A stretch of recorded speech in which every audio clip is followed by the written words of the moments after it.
Kata musannif rahimahullah wa nafa'ana bihi wa bi'ulumihi fid dharain.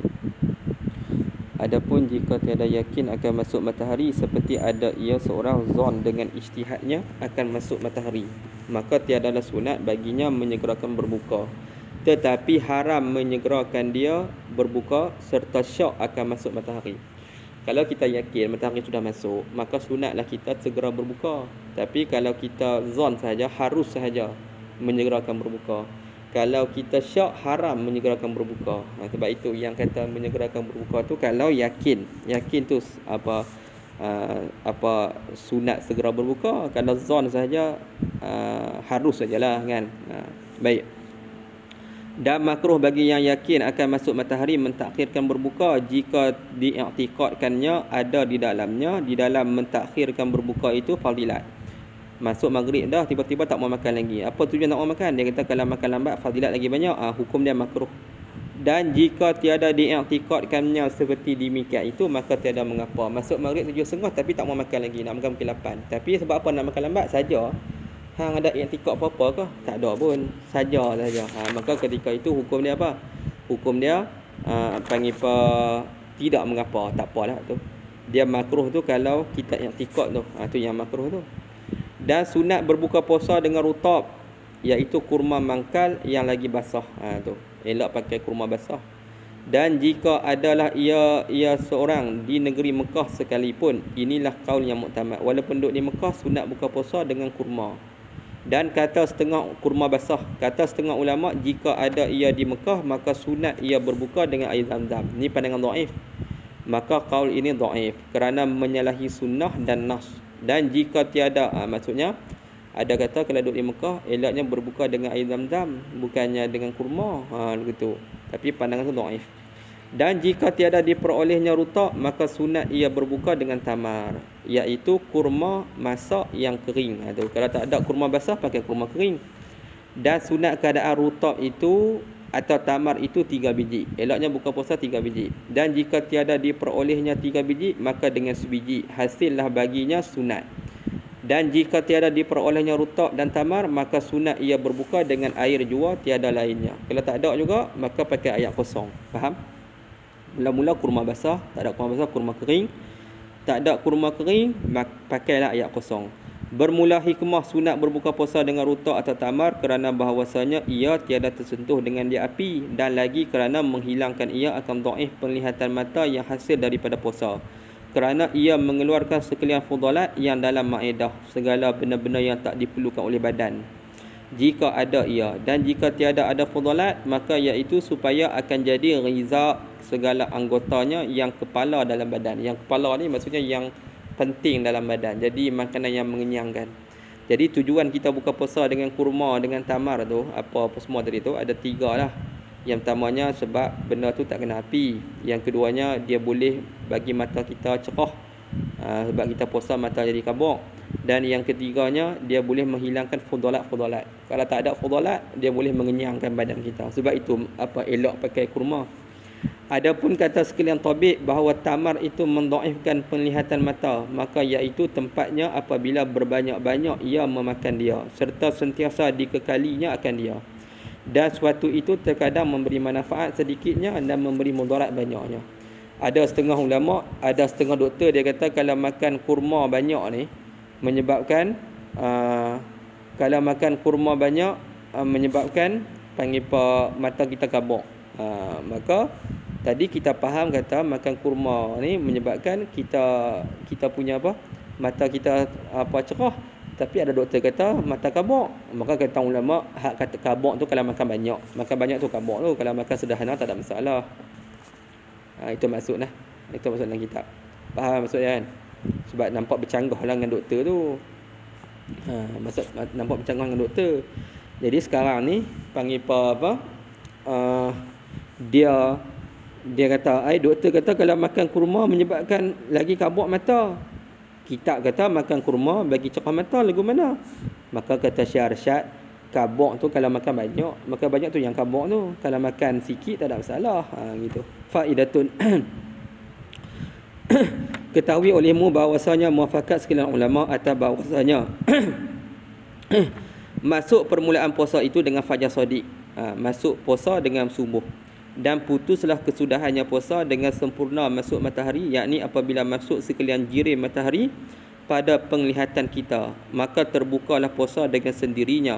Dan jika tiada ia makan atau minum sesuatu sekalipun, dari kerana puasa itu pada siang juga, tiada pada malam. Walaupun dah masuk maghrib kita tak makan, dikira puasa kita tu terbuka dah. Sebab kata ulama, puasa ni mula dengan masuk subuh dan habis waktu dia dengan masuk maghrib. Walaupun hang tak makan pun kira puasa hang habis dah. Itu maksud. Faham? Soal, apabila terbuka puasa sendirinya dengan masuk matahari, tiada dengan makan dan minum, maka apa jua makna kata fuqaha sunat menyegerakan berbuka apabila yakin akan masuk matahari? Jadi sekarang ni ada satu soalan. Kalau orang duk kata buka puasa ni masuk waktu dia dengan masuk maghrib, walaupun kita tak makan kira terbuka dah puasa kita. Lepas tu apa guna yang ulama duk kata sunat kita menyegerakan berbuka? Sedangkan kalau tak makan pun dah terbuka dah puasa kita. Faham tak? Jawab, erti sunat menyegerakan berbuka yakni sunat menyegerakan barang yang membukakan puasa apabila dikerjakan pada siang, iaitu seperti makan dan minum. Maksud segera berbuka tu maksudnya apa? Maksudnya nak suruh kita makan tu supaya kita buat satu benda yang kalau kita buat pada waktu siang, hukum dia batal puasa kita. Sebab itu ulama kata sunat menyegerakan berbuka dengan makan dan minum. Walaupun kalau kita tak makan dan minum pun sebenarnya puasa kita dah terbuka dah, kan? Secara automatik. Cuma ulama kata suruh makan juga, segera makan juga. Walaupun kalau hang tak makan pun puasa dah terbuka dah. Kata Syekh Arsyad supaya kita buat satu benda yang mana pada siang tu dilarang, tapi pada malam tak dilarang. Sebab tu kita disuruh menyegerakan berbuka. Maka tak berlawanlah dengan kata ulama yang kata puasa terbuka walaupun tak makan dan minum. Terbuka tu secara automatik, kan?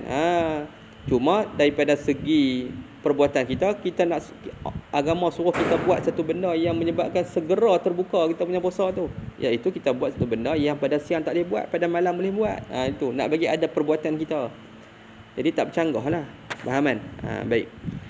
Kata segala sahabat Syafi'i, wajib imsak pada satu suku daripada malam, kemudian daripada masuk matahari, supaya yakin dengan dia sempurna siang hari.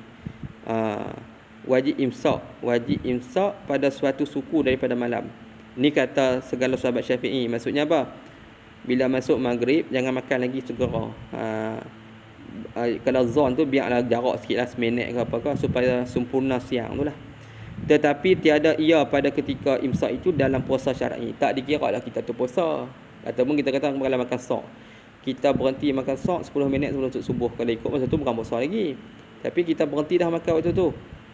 Tujuan kita berhenti tu supaya yakin kita makan tu masih lagi berbaki waktu malam, bukan siang lagi. Kalau buka puasa pun sama. Eloknya selagi mana eloknya kita bagi jarak sikit lah. Walaupun orang dah azan maghrib, eloknya bagi seminit ke 2 minit ke baru kita makan, supaya yakin memang sempurna siang. Lagu tu. Tapi 2 minit kita tak makan tu, ataupun 10 minit kita tak makan sebelum masuk subuh tu, taklah dia panggil puasa tu. Tu bukan puasa. Syahdan.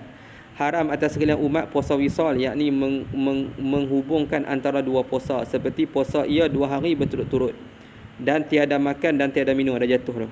Pada malam antara 2 hari itu kerana ditegahkan daripadanya sebab mudarat. Itu pun dengan syarat jika disengajanya lagi tahu ia akan tegah lagi dengan tiada unsur. Kita puasa sambung.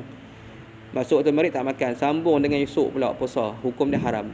Kalau sengaja. Kalau ada unsur tak apalah, tak ada makanan kan. Kalau tak ada unsur, hukum dia haram, tak boleh. Begitu. Adapun Nabi kita, maka iaitu tiada haram atasnya puasa wisal kerana ada baginya daripada kuwah barang yang tiada ia bagi sekalian umat. Nabi tak ada masalah Nabi puasa sambung pun. Nabi tak makan, puasa hari ni tak makan, sambung esok. Tak makan langsung, boleh. Nabi tak apa. Adapun kita tak elok. Kita tak boleh. Bukan tak elok, haram itu. Kerana memudaratkan. Lagi pula dia kata apa? Dan sunat kemudian daripada berbuka puasa baca Allahumma lakas sumtu wa ala rizqika aftartu. Hei Tuhanku, kerana mu jua aku puasa dan atas rezekimu jua aku berbuka puasa. Lagu tu. Maksudnya kita baca doa ni lepas buka puasa. Makan sikit baru baca doa ni. Ataupun lepas makan baru baca doa tu. Lagu tu. Bukan baca sebelum buka puasa. Setengah orang baca sebelum buka puasa tak upah tepat. Elaknya selepas buka puasa. Dalam kitab ni dia kata selepas buka puasa gitu. Dan lagi sunat membaca Allahumma zahabal zama' wa btalat al-uruq wa sabata al-ajru insya-Allah. Hei Tuhanku, telah hilanglah dahaga dan basahlah sekalian urat dan sabitlah pahala insya-Allah. Baca juga tu. Dan sunat memberi makanan atau minuman bagi orang yang puasa supaya berbuka ia dengan dia. Dan jikalau dengan sebiji tambak atau seteguk air atau lain daripada keduanya sekalipun, tak apa bagi makan orang buka puasa, walaupun sebiji buah kurma ataupun segelas air. Tetapi yang lebih sempurna pada memberi makan itu hendaklah ada ia mengenyangi akan mereka itu. Elaknya bagi satu package lah, kerana sabda Nabi SAW. Itu sambung dalam rakaman yang seterusnya lah. Habis itu. Jadi elak kita jamu orang buka puasa, walaupun kita bagi sebiji buah kurma pun tak apa kan. Tapi elaknya kita bagi satu package lah. Satu package lebih cantik. Allah Subhanahu Wa Taala.